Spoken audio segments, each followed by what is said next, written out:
Welcome to the art and craft course part 2, जिसमें हम crafting में यूज होने वाले सारे टूल्स के बारे में जानेंगे। मैं अपनी प्रीवियस वीडियोस के थ्रू तुम्हें समझाऊंगी कि किस टूल का क्या काम है। तो जो फ्लिपकार्ट से शॉपिंग करते हैं, मैंने उनके लिए सारे प्रोडक्ट्स वीडियो में टैग कर दिए हैं, और जो मीशो से खरीदना चाहते हैं उनके लिए सारी मीशो के लिंक्स डिस्क्रिप्शन बॉक्स में ऐड कर दिए हैं। So without any further delay let's start the video. तो मेरे पास ये सारी सीजर्स हैं। चलो एक एक करके इनका काम समझाती हूँ। इसका नाम और नंबर अच्छे से देख लो। ये इतनी ज्यादा शार्प है कि इससे कपड़ा भी बहुत अच्छे से कट हो जाता है। मुझे लगता है जो बाकी सस्ती वाली सीजर्स होती है उनकी टिप अच्छे से काम नहीं करती, बट इसकी तो टिप भी सब कुछ कट कर देती है। अब तुम सोचो, जब इससे कपड़ा काट सकते हैं तो पेपर, प्लास्टिक, ये कौन सी खेत की मूली है। बस इसमें एक प्रॉब्लम है, ये जो इसके होल्स है ना, दोनों बराबर है और छोटे हैं। चलो एक में तो हम अंगूठा डालते हैं, लेकिन दूसरे वाले को हमें अच्छे से पकड़ने के लिए बाकी सारी फिंगर्स डालने की जरूरत पड़ती है, तो इसमें काफी हाथ दर्द हो जाता है। अगर मुझे मिलेगी तो मैं तुम्हारे लिए ऐसी वाली टैग कर दूंगी। इसके बाद है ये नॉर्मल सीजर, जो आपको 60-70 रुपए की किसी भी स्टेशनरी शॉप पे मिल जाएगी। देखने में तो ये भी काफी तगड़ी और बड़ी लग रही है, लेकिन ये इतनी ज्यादा शार्प नहीं है कि इससे कपड़ा कट कर सको, और इसकी टिप भी काम नहीं करती। इसके अलावा मैंने एक छोटी सी सीजर्स भी रखी हुई है, क्योंकि जब हमें बहुत ही माइन्यूट डिटेल्स वाला काम करना होता है, कोई छोटा मोटा, तो ऐसी छोटी छोटी सीजर्स काम आती है। इसके बाद है ये डिजाइन वाली सीजर्स। ये काफी सारे डिजाइन में आती है, बट मेरे पास एक ही है। इससे तुम डिजाइन वाले बॉर्डर्स बना सकते हो, और ये काफी क्यूट भी लगती है। और ये है मेरी फेवरेट थ्रेड क्लिपर। मुझे सच में इससे कुछ भी कट करते हुए बड़ा मजा आता है। अगर आप सिलाई, एम्ब्रॉयडरी या फिर ज्वेलरी बना रहे हो तो धागे वगैरह कट करने में बहुत काम आती है। और देखो, मैंने अपने 3D प्रिंटर से इसके लिए एक कैप भी बनाया था। अगर तुम इतनी सारी सीजर्स नहीं रखना चाहते हो तो ये ऑरेंज वाली म्यूनिक्स की एक सीजर्स ले लेना, इससे सारे काम हो जाते हैं। यह है कटिंग मैट, जो तुम्हें मेरी हर वीडियो में दिखती होगी। इसके ऊपर मेजरमेंट के लिए बहुत कुछ बना हुआ है, तो पेपर वगैरह नाप तोल के काटने में ये मेरे बहुत काम आती है। मेरे पास तो A4 साइज की है, बट ये A3, A2 काफी सारे साइजेस में आती है। इसके बाद ये है पेन नाइफ, जिसकी मदद से हम मैट के ऊपर पेपर रख के बहुत आसानी से कट कर सकते हैं। ये इतना ज्यादा नुकीला होता है कि इससे इंट्रिकेट डिजाइन कट करना भी बहुत आसान है। अब तुम खुद सोचो, अगर मेरे पास ये मैट ना होती तो मैं किसके ऊपर रख के ये डिजाइन बनाती। नीचे का सरफेस ही कट जाता। इस मैट के ऊपर रख के हम कुछ भी काट सकते हैं, लेकिन ये खुद कभी नहीं कटती है, और यही इसकी खासियत है। जो मिनिएचर क्ले आर्टिस्ट होते हैं ना, वो भी इस मैट का बहुत यूज करते हैं। तो तुम देख ही सकते हो, मैंने ये मैट और कटर यूज करके रमजान के लिए इतना सुंदर से डेकोर पीस बनाया था। इसके अलावा हम इस पेन नाइफ से कार्विंग भी कर सकते हैं, जैसे कि मैंने अपना फेरी हाउस बनाते हुए की थी। ये बहुत ज्यादा शार्प और नुकीला होता है, तो इससे कार्विंग करना भी बहुत आसान है। इस कटर के साथ हमें काफी सारे एक्स्ट्रा ब्लेड्स भी मिलते हैं। जब इसके ब्लेड की शार्पनेस खत्म हो जाती है तो मैं किसी पत्थर वगैरह से रगड़ के इसको शार्प कर लेती हूँ। तो ये कटर वन टाइम इन्वेस्टमेंट है, हर क्राफ्टर के पास होना चाहिए। These are painting palette knife, जो डिफरेंट शेप्स एंड साइजेस में हैं। इनको यूज करके आप texture art, colour mixing and इतनी सुंदर सुंदर पेंटिंग्स भी बना सकते हो। पैलेट नाइफ यूज करते हुए मुझे सच में बहुत मजा आता है, और सिर्फ इतना ही नहीं, मैं तो इनको फेविकॉल लगाने में भी बड़ा यूज करती हूँ। अब ये खराब होने वाली चीज तो है नहीं, वन टाइम इन्वेस्टमेंट है। अगर तुम्हारे बजट में है तो इनको जरूर लेना, बहुत काम की चीज है। मेरे पास ना 5 से 2 ज़ेनो आर्ट छीन के ले गई। और ये है कटर, जिसमें हमें 10 एक्स्ट्रा ब्लेड्स मिले हैं, और हर ब्लेड को 11-12 बार कट भी किया जा सकता है। इससे पेपर, प्लास्टिक, कार्डबोर्ड कट करना आसान है। वैसे तो ओवरऑल इस कटर में सब कुछ ठीक है, लेकिन इसके ब्लेड्स कुछ ज्यादा ही पतले हैं, कई बार कट करते हुए टूट जाते हैं। ये है clay carving and sculpting tool का सेट, जिनको यूज करके आप क्ले को किसी भी शेप में कन्वर्ट कर सकते हो। इसके अलावा holes, designs and different types के टेक्सचर देना भी बहुत आसान हो जाएगा।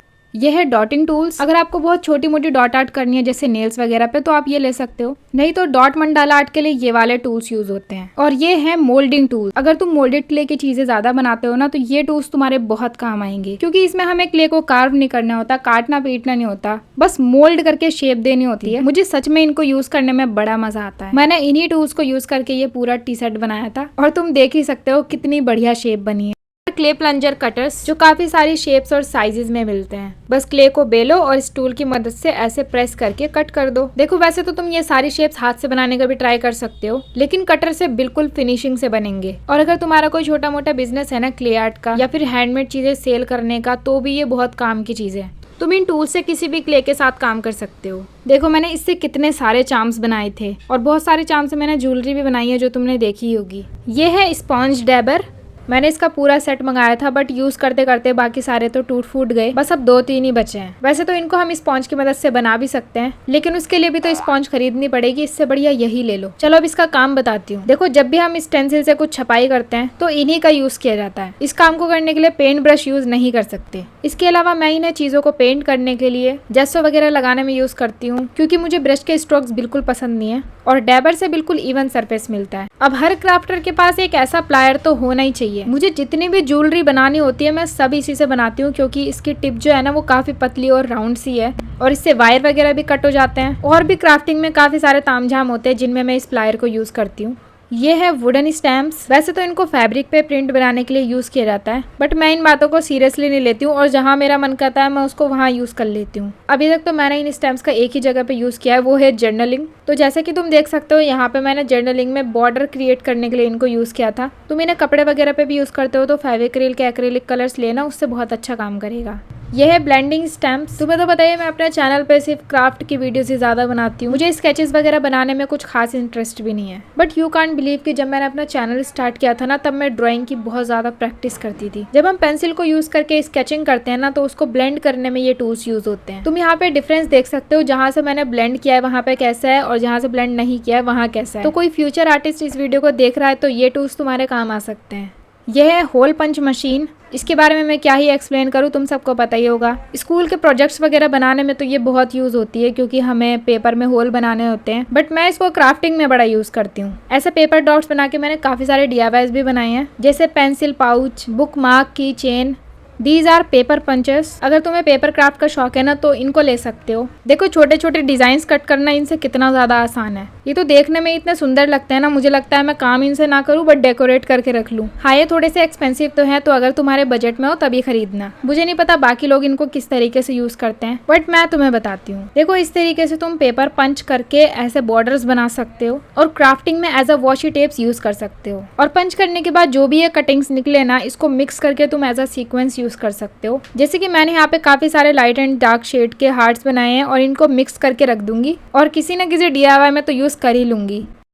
इसके बाद मेरे पास एक ग्लू गन भी है, 150 रुपए तक की मिल जाती है और काम भी अच्छा करती है। अब बात कर लेते हैं मेरे पास कौन कौन से पेंट ब्रशेज हैं। तो ये है सारे फ्लैट ब्रशेज। देखो क्राफ्टिंग में पेंट, जेसो, वार्निश सब कुछ करने में फ्लैट ब्रशेज ही काम आते हैं। डोम्स के इन ब्रशेज की क्वालिटी सच में बहुत अच्छी है। ये है फाइन टिप पेंट ब्रशेज। पहले मैं पेंटिंग में बारीक डिटेल्स ऐड करने के लिए इस झबरू ब्रश का या फिर ये लंबू ब्रश यूज करती थी, जिनसे डिटेल्स बनाना बहुत मुश्किल होता था। लेकिन फिर मैंने मंगा लिया ये detail fine tip paint brushes का सेट, जिसमें हमें टोटल 6 नंबर के ब्रशेज मिले हैं। इनकी टिप्स तो काफी नुकीली एंड क्वालिटी बहुत प्रीमियम है। चलो यूज करके भी देखते हैं। So I am using acrylic paints here. इनके ब्रिसल्स की लंबाई कम है इसलिए इनसे डिटेल्स बनाना बहुत इजी है। कमाल की बात तो यह है कि आप इनको यूज करके oil, acrylic, water colour painting, face art, nail art, even scale model painting भी कर सकते हो। सही बताऊं ये बिल्कुल मक्खन की तरह चल रहे हैं और अब तो मेरा और भी ज्यादा मन कर रहा है पेंटिंग करने का। अच्छी क्वालिटी वाले ब्रशेज लिटरली बहुत एक्सपेंसिव आते हैं बट ये काफी अफोर्डेबल है। नाउ आई फील रिग्रेट मैंने पहले इनको क्यों नहीं खरीदा। और ये वाले तीनों ब्रशेस मैंने एक आर्ट स्टोर से खरीदे थे। तुम्हें पता है जिस यूट्यूब चैनल से मैं पेंटिंग बनाना सीखती थी वो हर पेंटिंग बनाने में ऐसा राउंड ब्रश यूज करते थे। मुझे भी चाहिए था बट कहीं मिला ही नहीं, तो मैंने ये वाला राउंड ब्रश खरीदा जो कि उसकी बराबरी तो नहीं कर सकता। और ये है वाटर कलर पेंटिंग का ब्रश